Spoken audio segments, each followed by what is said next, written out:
Good morning students.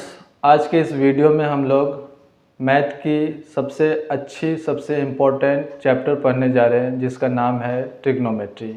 आप लोगों ने नाम सुना ज़रूर होगा अगर आप क्लास 9th में या 10th में होगे।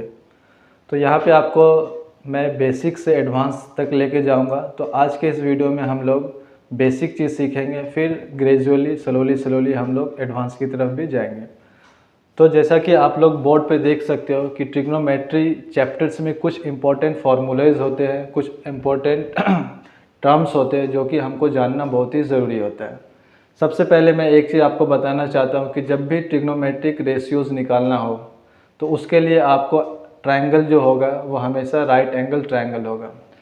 राइट एंगल ट्रायंगल क्या होता है? वैसा ट्रायंगल जिसके एक एंगल राइट एंगल फॉर्म करता है, मीन्स 90 डिग्री फॉर्म करता है। जैसे कि यहाँ पे आप देख सकते हो कि ये जो ट्रायंगल है इसमें एक एंगल जो कि बी एंगल है वो 90 डिग्री फॉर्म कर रहा है।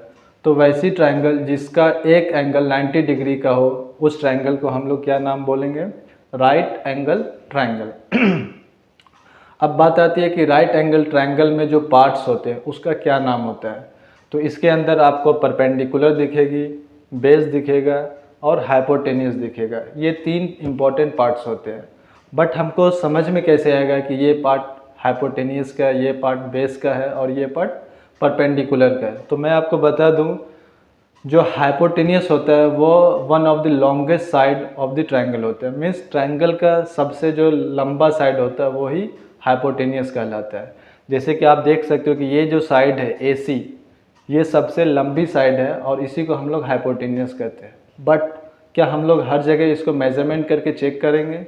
ज़रूरी नहीं है। आपको क्या चेक करना है कि राइट एंगल कहाँ पे फॉर्म कर रहा है, मीन्स 90 डिग्री कौन सा एंगल बना रहा है। जैसे कि आप देख सकते हो इस फिगर में 90 डिग्री जो एंगल बना रहा है वो एंगल बी बना रहा है। तो इसके अपोजिट में जो साइड है वो क्या हो गया? हाइपोटेन्यूस हो गया।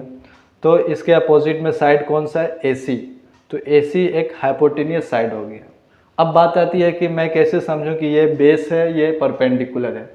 तो बेस और परपेंडिकुलर के लिए आपको हमेशा ध्यान में रखना है जिस एंगल से आप मेजरमेंट कर रहे हो। अगर आप एंगल C मानते हो तो एंगल C से बेस निकालने का क्या तरीका है कि इसके एडजेसेंट साइड ये भी होगा और BC भी होगा, ठीक है। तो आपको एडजेसेंट साइड ये लेना है और ये तो आपको हाइपोटेन्यूस पहले से ही बता दिए। तो ये साइड आपका बेस हो गया और जो एक रिमेनिंग साइड बचेगा वो आपको परपेंडिकुलर होगा, ठीक है। अगर मान के चलो कि एंगल A से हम मेजरमेंट कर रहे हैं तो यहाँ पर एडजेसेंट साइड क्या हो जाएगा? AB, और जो रिमेनिंग साइड बचा एक वो क्या हो जाएगा? बेस हो जाएगा। I hope it is clear to you, okay. अब बात आती है कि ट्रिग्नोमेट्रिक रेशियोज़ क्या क्या होते हैं। तो यहाँ पे 6 ट्रिग्नोमेट्रिक रेशियो में लिख करके रखा हूँ, आप देख सकते हो। Sine theta, cos theta, tan theta, cosec theta, sec theta, cot theta. आपने नाम तो सुना होगा बट आज मैं आपको बहुत ही इजी वे में समझाना चाहता हूँ कि साइन थीटा, कॉस थीटा ये क्या है।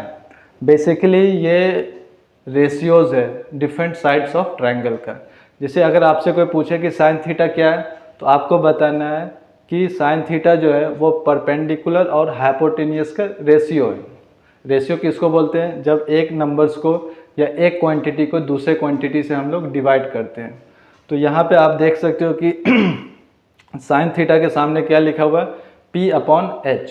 तो इसका मतलब होता है कि साइन थीटा का जो वैल्यू है वो परपेंडिकुलर अपॉन हाइपोटेन्यूस है। मीन्स अगर कोई ट्रायंगल है तो यहाँ पे जो ये परपेंडिकुलर साइड, लेट्स मेजर 10, तो ये 10 अपॉन अगर हाइपोटेन्यूस समथिंग मान लेते हैं 20 या 15, तो इस नंबर को इसमें जब डिवाइड करते हैं तो हमको साइन थीटा प्राप्त होता है, ओके।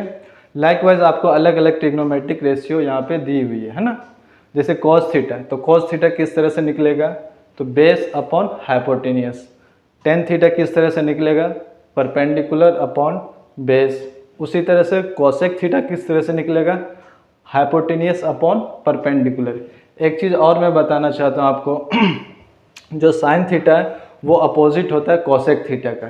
तो आप यहाँ से चेक भी कर सकते हो कि साइन थीटा जो वो परपेंडिकुलर अपॉन हाइपोटेन्यूस है और इसी को जब हम पलट देते हैं, मीन्स डिनोमिनेटर को न्यूमरेटर में रखते हैं और न्यूमरेटर को डिनोमिनेटर में रखते हैं, तो वो हमारा कॉसेक थीटा बन जाता है। तो ये एक दूसरे का क्या है, अपोजिट है। साइन थीटा का opposite cosec theta, cos theta का opposite sec theta, tan theta का अपोजिट कॉट थीटा। तो ये चीज़ आपको समझ में आ गया होगा। फर्स्ट चीज़ आपको क्या ध्यान में रखना है कि साइन थीटा या कॉस थीटा किस चीज़ का रेशियो है। दूसरी चीज़ आपको ध्यान में रखना है कि साइन थीटा का opposite cosec theta, cos theta का opposite sec theta, tan theta का अपोजिट कॉट थीटा। अब हमारे पास एक क्वेश्चन है और इसमें पूछा जा रहा है कि ये अगर मान के चलते हैं कि हमारा राइट एंगल ट्रायंगल है, तो आपको बताना है कि टेन थीटा क्या होगा और कोसेक थीटा क्या होगा। तो एक चीज़ मैं आपको सबसे पहले बता दूं कि जब भी आपको कोई भी ट्रिग्नोमेट्रिक रेशियो निकालने बोला जाए तो सबसे पहले आपको क्या ध्यान में रखना है कि ट्रायंगल का सारे साइड पता है कि नहीं। जैसे यहाँ पे आप देख सकते हो कि पी क्यू मालूम है, पी आर मालूम है, बट हमको क्यू आर नहीं मालूम है। तो आप प्रीवियस क्लासेस में पढ़े होंगे पाइथागोरस थ्योरम, राइट।